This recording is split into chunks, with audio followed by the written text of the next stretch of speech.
Hey everyone, Dan here. Before we get into it, if you enjoy these videos, please hit the like and subscribe button. And keep in mind that these are my own thoughts, opinions, and ideas. These are not meant to be, nor should you take them as investment or trading advice in any way, shape, or form. Do your own due diligence, put in the work for yourself, and make your decisions based on that. Enjoy. All right, folks, here we are on Monday, February 19th. We're going to take a look at any stock today. So, any pushing up recently off of that low around 57 cents that was back in the beginning of December, pushed up all the way into the fours and then has retraced quite a bit, more than half at a point here, 166-ish level, held pretty well.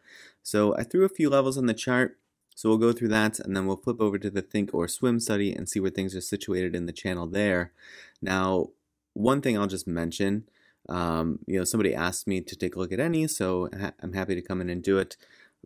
Every once in a while I'll get a comment on, this or, Mara or any of these sort of like Bitcoin tied stocks. And folks get really bent out of shape and they're like, it just follows Bitcoin. And what I've always said from sort of the genesis of these stocks is they are their own company. When a stock has something like this where it goes through a reverse split, you can't tell me that the market's not factoring that in and of itself for the stock. So in any case, the levels that I see here, the nearest in support level, if it does come down, just above $2. So there's a lot of psychological levels here which aren't on purpose. That's just I put them where I saw them, and then I sort of noticed like, oh, okay, this is kind of following the psychological on the 50 cent and on the dollar structure for the most part. But we'll see how that plays. So if it does come down, that approach to $2, I could see potentially some support stepping in there. As folks or the market are generally going to wonder, are we really going to push this down to 2 or below 2? If it does get below 2, this is the sort of outlier here. This level I have about 166. So that looks like it could provide some decent support to me if it gets down that far. And then this approach to $1, if it really wants to get dippy again, that's as far down as I went. And we can always come in and fill in more if it gets to there and folks are interested. Just over 250, right? So 258 is the level that I have. Again, I think that probably pulls in the psychological component of 250. More or less, if you stretch a little distance from it, 258, folks kind of wondering, are we really going to support this, keep buying and pushing this, well over 250? And then just over 304, and then 350 on the dot. Again, not on purpose. I had scrolled left, and that's just capturing this topping out price action here. That's why that's there. All right, so we're going to flip over to the Think or Swim study. All right, so here on the Think or Swim side of things, we see a few things happening relatively recently. We had a couple of trigger and fires here that didn't do a whole lot. The second one, which I would consider a re-trigger and a refire, right? Because this one didn't really do much of anything. It just sort of continued on its path.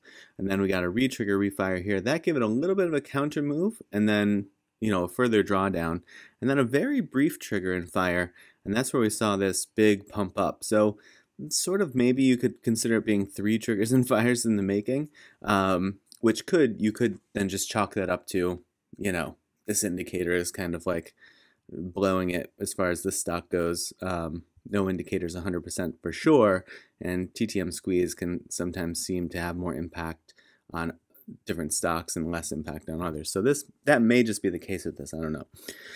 But recently we saw a couple of things. We saw a die down of the bearish momentum on the histogram.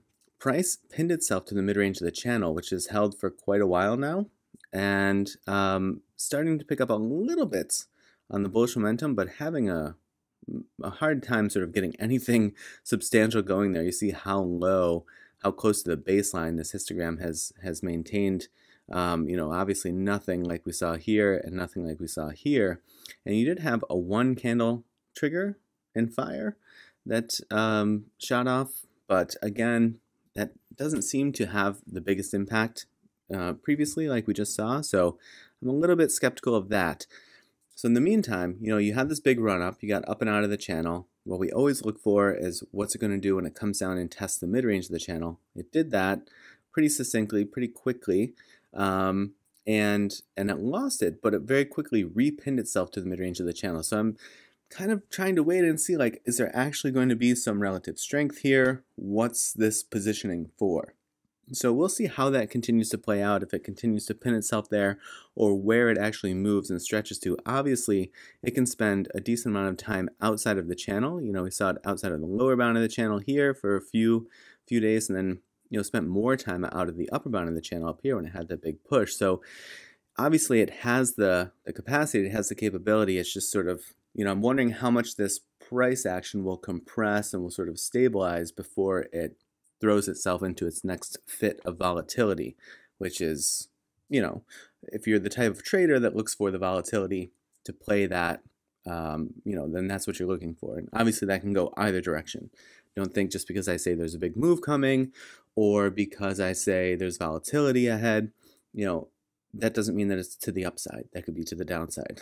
I feel like folks conveniently forget that sometimes. So we'll see. Yeah, but right now it is just kind of consolidating around the mid-range of this channel, and I'm waiting to see if it's going to break, which way it's going to go. But, you know, this sort of like really flat movement on the histogram, you know, not giving me a ton of indication that it's doing anything but, like I said, consolidating a little bit, and maybe we'll see if that channel, if this channel starts to compress a bit, that would be interesting, because from this volatility, this is still a pretty wide channel. You see how compressed it was down here from all of that long-term, mostly trickle down, right? But there wasn't like a ton of volatility. Yes, it was moving downward, but it was really just kind of like mid-range, lower bound, mid-range, lower bound. You had this kind of blip on the radar screen that was just, yeah, a one-off, and then it was just, you know, lower bound, mid-range, lower bound.